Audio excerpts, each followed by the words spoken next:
I have to tell you, this is still my brightest spot of the day to be able to speak to you all and hopefully have interaction with some questions that we can go back and forth on. Let me just say to all the teachers, principals, and administrators and the school service personnel who do so much to support all of you, thank you.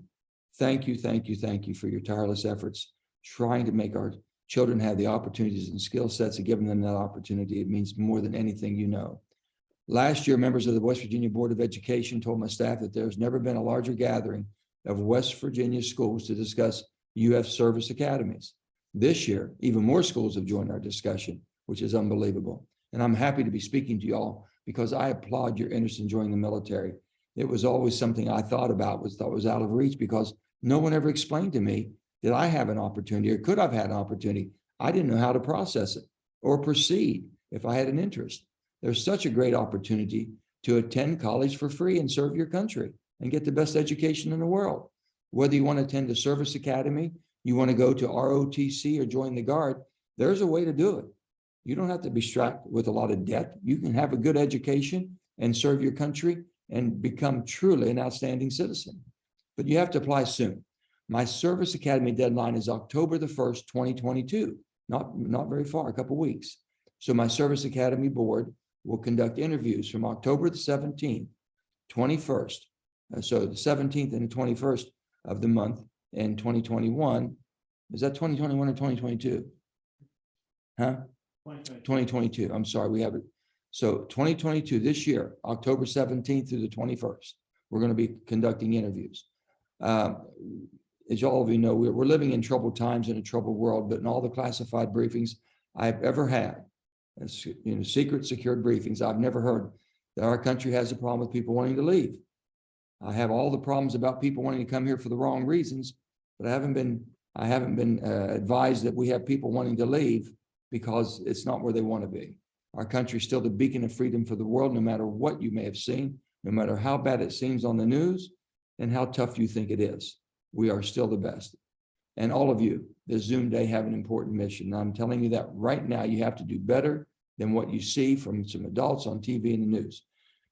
We're basically, the social media that you all are exposed to is unbelievable. I have never seen this much coming at a society as yours. Young people getting thrown into it. Major networks on TV. You've got cable news, and then on top of that, you have 5 social platforms.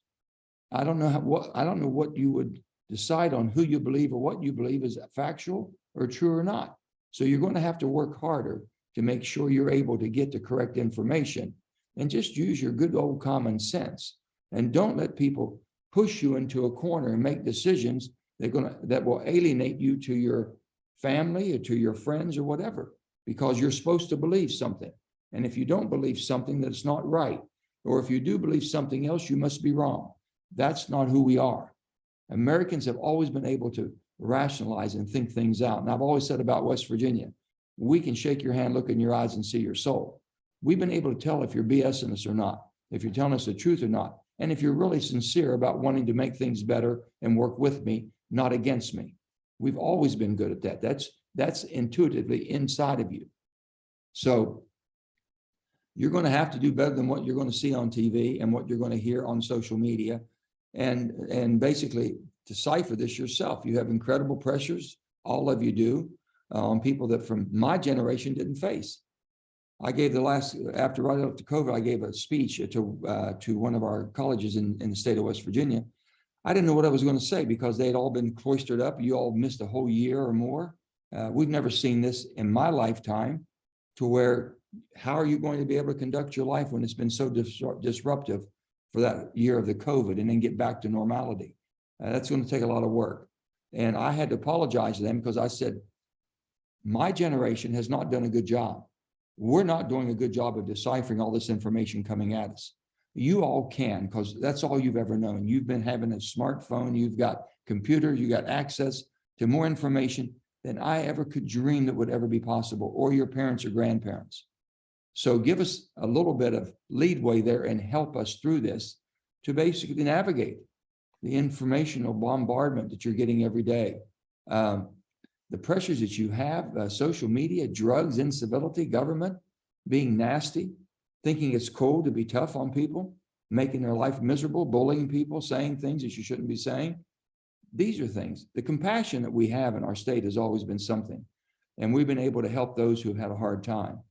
But now making you believe it's okay to do what you want to do, say what you want to say, and make people's lives miserable, that's not acceptable. Never has been, never will be.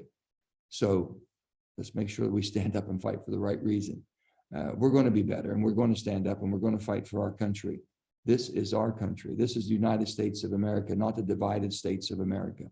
You can only bring it together if you want. We've always faced troubled times before. This country was born out of strife. It has been born.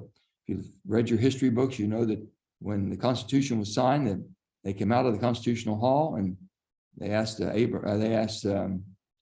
that time Benjamin Franklin, Mr. Franklin, what kind of a government do we have? He says, you have a republic, young man, if you all can keep it.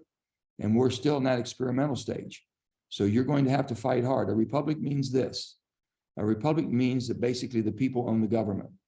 The type of form of government we have is a representative form, which makes us a democracy. So our democracy works on people representing who you desire and who you choose and who you vote for to represent your best interest. And the republic means you're all responsible. So if you think it's someone else responsible to take care of your government, when you won't take care of it yourself, it's no different than taking care of your home, taking care of a car, taking care of anything you might own. No one's going to do it for you. And if you want to create value, you're going to take care of it. If you could care less about it and you think someone else is going to do it, then you're going to get what we're getting. And it's time for us to get back. So we're working like the Dickens right now. And by joining it and just having the desire to know that there's an opportunity within public service in the military, which we'll talk about today, or going into public service. Our country needs you. John Kennedy said in his 1960 inauguration speech to become president of the United States, he says, ask not what your country can do for you, but what you can do for your country. I'm asking all of you what you can do for your country. And by being there today, listening and basically paying attention to what is going to be offered to you, then you're doing and willing to do something for your country, but you're really making yourself an absolutely unbelievable citizen for our country and a model for others to follow.